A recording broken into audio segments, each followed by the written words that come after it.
மோடியை நாங்க தானே மேல வச்சோம், நாங்களே இறக்கி விட்டுருவோம் மரியாதையாரு. ஓட்டு திருட்டு ஒரு நிறுவனமயமா நடந்திருக்கு. இந்த முறை பீகாரினுடைய எலெக்ஷன் தலைகீழ மாறும். ஏன்னா மக்களுடைய அறிகுறி அப்படிதான் இருக்கு.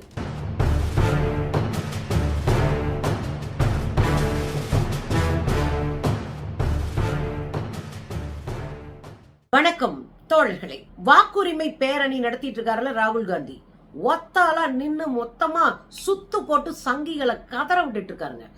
ஒட்டுமொத்த பீகாரும் அவர் பின்னால் இணைந்து இருக்கிறது. எல்லா மக்களும் அவரோட பேரணி போக ஆரம்பிச்சிட்டாங்க. கிராமங்களில் கூட ஆயிரக்கணக்கான மக்கள் கூட ஆரம்பிச்சிருக்கிறாங்க.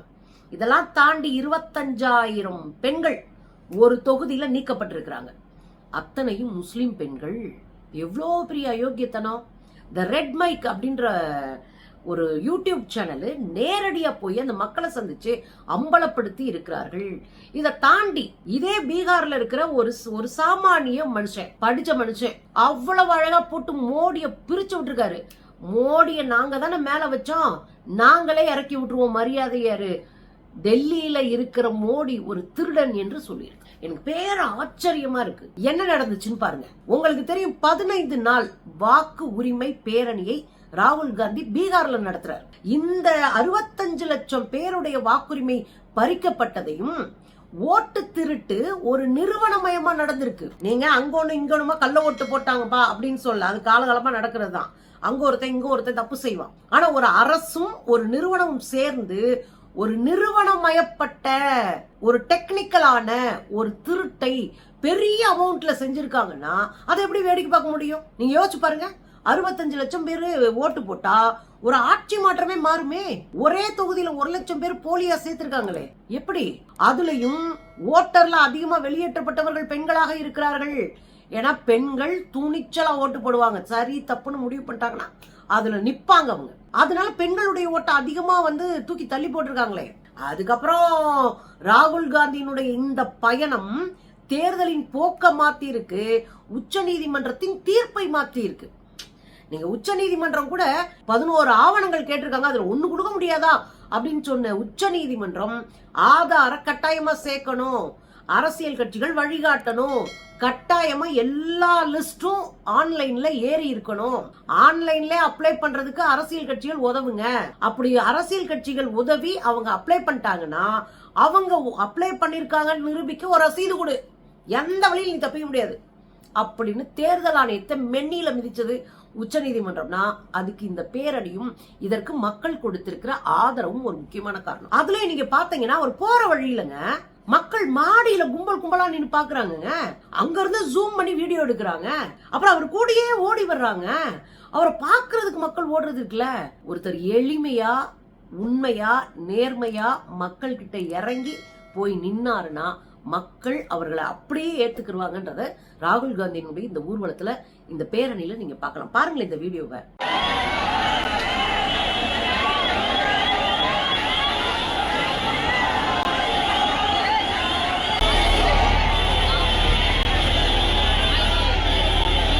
பாத்தீங்கல்ல, எங்க இருந்து ஜூம் பண்ணி அவர் எடுத்திருக்காருன்னு பாருங்க. எவ்வளவு பெரிய விஷயம் பாருங்க. இன்னொரு விஷயம் நடந்திருக்குங்க நேத்து. 2 வீலர்ல பேரணி, விதவிதமா பேரணி போறாங்க. வண்டியில வேன்ல பேரணி போறாங்க, பிரச்சார வேன்ல போறாங்க, ஜீப்ல உட்காந்துக்கிட்டு போறாங்க, விதவிதமா போறாரு. அதுல ஒண்ணு நேத்து 2 வீலர் பேரணி. இந்த 2 வீலர் பேரணி யார் 2 பேர் போறாங்கன்னா தேஜஸ்வி யாதவ், அதாவது லலு பிரசாத் யாதவ் அவர்களுடைய பையன் தேஜஸ்வி யாதவும் இவரும் போறாங்க 2 வீலர் பேரணி. இதுல என்னன்னா அவங்க 2 பேரும் ஒரு மேடையில உட்காந்து பேசுறாங்க. அவ்வளவு இயல்பா ஃப்ரெண்ட்ஸா பேசிட்டு இருக்காங்க. 2 பேரும் கூட்டணி கட்சி தான், ஒரு கட்சி கிடையாது. கூட்டணி கட்சிகளோடு இயல்பாக இருப்பது, அவர்களோடு மனசார இருக்கிறதுன்றது இருக்குல்ல, நேர்மையா இருக்கிறது அப்படின்னு இருக்குல்ல, அதை ராகுல் காந்தி கிட்ட பார்க்க முடியுது. நீங்க பாத்தீங்கன்னா அவர் கூட அவ்வளவு ஃப்ரெண்ட்லியா இருக்காரு பாருங்களேன்.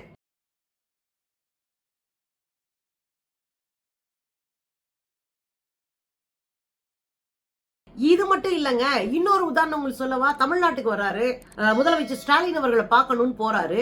போகும்போது ஒரு பேரிகார்ட் போட்டிருக்காங்க, ஒரு ரோட்ல போறாரு, அந்த பக்கம் ஒரு பேக்கரி இருக்கு. உடனே ஏறி இந்த பேரிகார்டு தாண்டி அப்படியே போய் அவர் அங்க ஸ்வீட்ஸ் எல்லாம் வாங்கிட்டு இந்தாங்கண்ணா, நீங்க எங்க பெரிய அண்ணன், உங்களுக்கு இந்தாங்கண்ணா ஸ்வீட் அப்படின்னு கொடுக்குறாரு. இந்த அன்பும் இந்த எளிமையும் அவரை மக்களினுடைய தலைவரா உயர்த்தி இருக்கிறது அப்படின்றதையும் சேர்த்து நம்ம புரிஞ்சுக்கணும். சரிங்க, இந்த 2 வீலர் பேரணிக்கு வருவோம். வேற லெவலுங்க. பக்காவா 2 வீலர் எடுத்துட்டு ஒரு பக்கம் ராகுல் காந்தி 2 வீலர், இன்னொரு பக்கம் தேஜஸ்வி யாதவ். தேஜஸ்வி யாதவுக்குலாம் உடம்பு முடியல, காலில் அவருக்கு பிரச்சனை இருக்கு. ஆனா அதோட அவரும் ஓட்டிட்டு வர்றாரு. ஒரு சந்தோஷமா அப்படியே அந்த பேரணி போகிறாங்க. யங்ஸ்டர்ஸ் எல்லாம் பயங்கரமா அடிச்சு போறாங்க. வேற லெவல் பேரணி ஆச்சு. சும்மா கெத்து காட்டுற பேரணி ஆச்சு. இது என் ஊரு, நீ என்ன பண்ணிருவ அப்படின்னு தேஜஸ்வியும் நான் என்ன வேணாலும் பண்ணுவேன், இந்தியா முழுசு உன்னைய ஓட வர்றதா என்னுடைய ஒரே குறிக்கோள் சொல்லிட்டு இவரும் போற அந்த ஸ்டைலும் அந்த கெத்து இருக்கும் பாருங்க, வேற லெவல்ல இருக்கு பாருங்களேன்.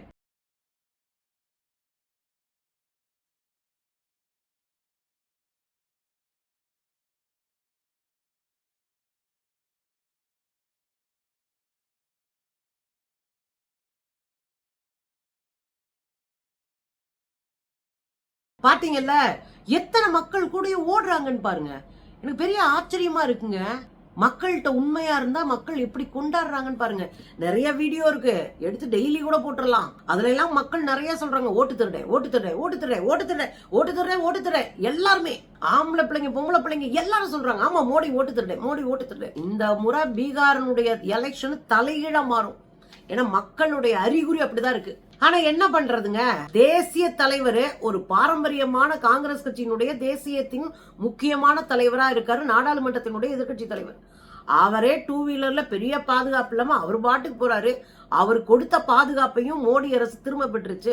அதுக்கெல்லாம் அவர் கவலைப்படல. ஒரு 4-5 சொந்தமா அவரே அமர்த்தி கொண்ட பாடி கார்ட்ஸ் 4-5 பேர், அவங்களை தவிர யாருமே கிடையாது. அவர் வாட்டுக்கு போறாரு, அவர் வாட்டுக்கு வராரு, மக்கள் கூட அவர் வாட்டுக்கு இருக்கிறாரு. மக்களும் அன்போடு அவரை கவனிச்சுக்கிறாங்க. அதை பார்க்க முடியுது. ஆனா நம்ம ஊர்ல தான் 2000 பாடி கார்ட்ஸை வச்சு தன்னை நெருங்கி வர்றவெல்லாம் தூக்கி அலாக்கா எரிஞ்சுக்கிட்டு இருக்காங்க. அரசியல்னா என்னன்னு தெரியுதா மிஸ்டர் விஜய்? தான் அரசியல், மக்களோட மக்களா நிக்கணும். அதுல எனக்கு ரொம்ப பிடிச்சமான இந்த யாத்திரையில பிடிச்சமான விஷயம் என்னன்னா, அங்க மக்கான் தயாரிக்கிற தொழிலாளர்கள் அதை உற்பத்தி செய்யற விவசாயிகளை போய் பாக்குறாங்க. மக்கான்னா உங்களுக்கு தெரியும் என்ன, தாமரை விதையிலிருந்து தயாரிக்கப்படுகிற பொறி. நம்ம அரிசியில இருந்து பொறி தயாரிக்கிற மாதிரி தாமரை விதையில இருந்து தயாரிப்பாங்க. அது பயங்கரமான ஊட்டச்சத்து மிக்க ஒரு பொருள், ரொம்ப காஸ்ட்லியானது. அதை அடியில இருந்து தோண்டி எடுத்து இந்த குளங்கள்ல அதை உற்பத்தி பண்ணி அதை கொண்டு போய் சுட்டு அதை வெடிக்க வச்சு அதுல இருந்து அந்த பாப்கார்ன் மாதிரி அந்த மக்கான் வெளியே வரும். இந்த தாமரை விதை பாப்கார்ன் இருக்கு இல்லையா, இது 90% உலக அளவுல ஏற்றுமதி பண்ணுவது இந்த பீகார் மாநிலம் தான். ஆனா இடைத்தரகர்கள் தின்னுட்டு போயிடறான். 1% கூட லாபம் இல்லாம இந்த மக்கள் திண்டாடுறாங்க அப்படின்னு அந்த விவசாயிகள் இருக்காங்கல்ல, அந்த மக்கான உற்பத்தி பண்றவங்க, அவங்க கிட்ட போய் நேரடியா பேசுறாரு. உங்களுக்கான பிரச்சனை என்ன, இதை எப்படி சரி பண்ணலாம் அப்படின்னு அந்த மக்கள் நேரா போய் சந்திச்சு அவங்களோட உரையாடி அவங்களுக்கு நம்ம ஆட்சி மாறின உடனே நம்ம உங்களுக்கு என்ன செய்யணுமோ அதை செய்வோம் அப்படின்னு ஒரு உறுதிமொழியும் கொடுத்திருக்காரு பாருங்க.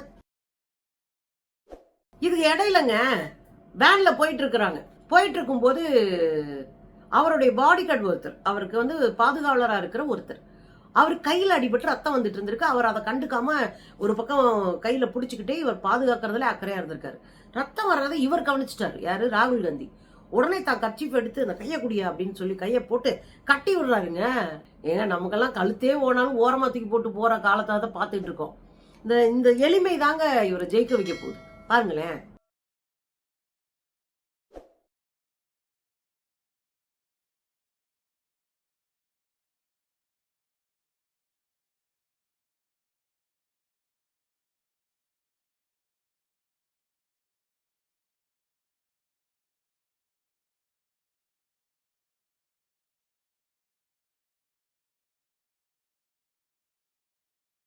கர்ச்சீஃப் எடுத்து தான் கர்ச்சீஃபை வச்சு தனக்கு பாடி கார்டு கட் பண்ணி அவர் கையை கட் பண்ணிக்கிட்டாரு. அவருக்காக கட்டி விட்டு இந்த ரத்தம் ரொம்ப போகாம பாத்துக்கிறாருன்னு பாத்துக்கோங்க. இதுல இன்னொரு விஷயம் கூட இருக்கு. ஏதாவது தின்னுட்டு வந்தாருன்னு வச்சுக்கோங்க, பாடி கார்ட்ஸ் தொங்கிட்டு வர்றாங்கல்ல, அவங்களுக்கெல்லாம் ஆளு கொஞ்சம் கொடுக்குறாரு. நம்ம பலமுறை பார்த்திருக்கோம். ரொம்ப எளிமையா சாமானிய மக்களோடு மக்களாக எப்படி நம்ம நண்பர்கள் அல்லது நம்ம கூட வர்றவங்களோட எப்படி பழகுவோமோ, அல்லது பிரயாணத்துல நம்ம கூட வர்றவங்களுக்கு எப்படி பகிர்ந்து கொடுத்து சாப்பிட்டு நம்ம வர்றோமோ, அதே போல இது ஒரு சாதாரண ஹியூமன் நேச்சருங்க.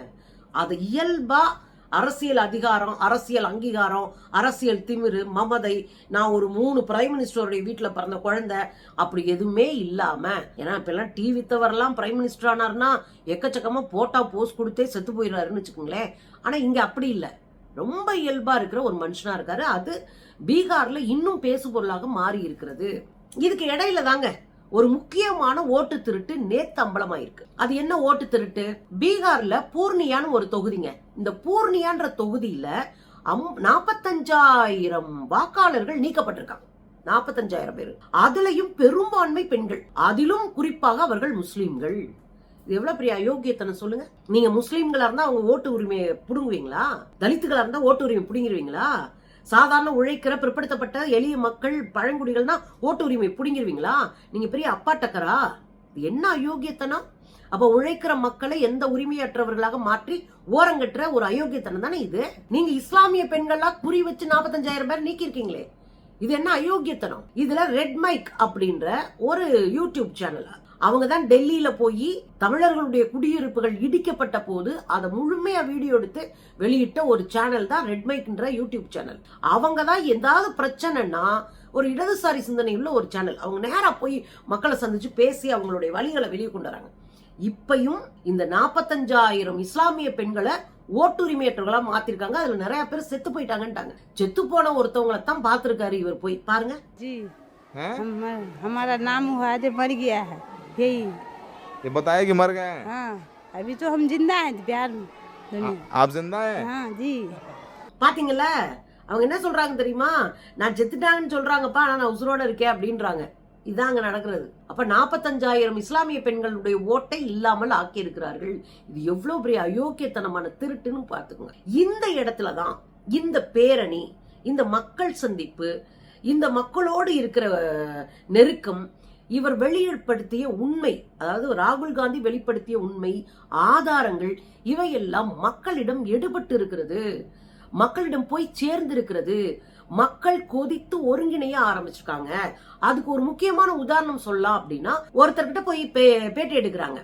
அந்த பேட்டி எடுக்கிற போது அவ்வளவு அழகா பேசுறாருங்க, அவ்வளவு பொலிட்டிக்கலா பேசுறாரு அவரு. பிரதம மந்திரி அவர் லிமிட்டோட நிக்கணும், அவர் எல்லையை தாண்டி வரக்கூடாது, அவர் நினைக்கிறதெல்லாம் பிரதம மந்திரி செய்யவும் முடியாது, நாங்க தான் அவரை தேர்ந்தெடுத்து பிரதமர் ஆக்கியிருக்கோம், நாங்க நினைச்சா அவரை இறக்கி விட்டுருவோம். என்னது?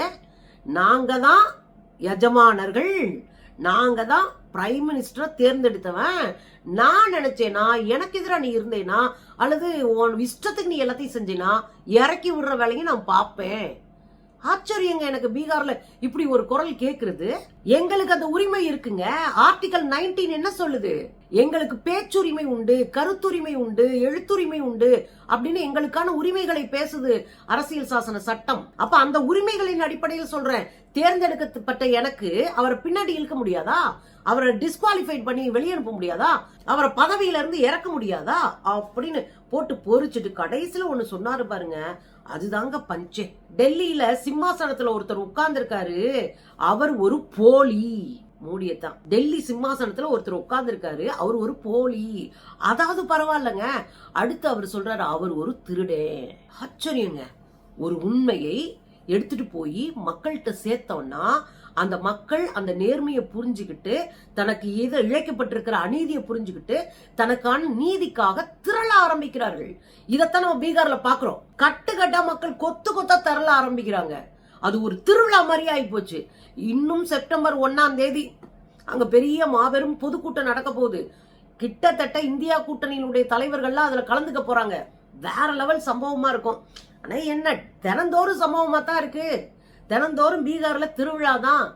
அங்க நிதிஷ்குமாரும் மோடியும் தான் நெஞ்சு வலியோட அலைகிறாங்களாம். ஐயோ, இதே ரேஞ்சில் போனா 40 சீட்டு கூட வாங்க மாட்டோம் போல இருக்கு நம்ம கூட்டணி அப்படின்னு அச்சத்துல இருக்கிறாங்க. எந்த வேலை செய்யறதுக்கும் தயாரா இருப்பாங்க. ஆனா அடிச்சு ஓட வர்றதுக்கு மக்கள் தயாரா இருக்காங்க.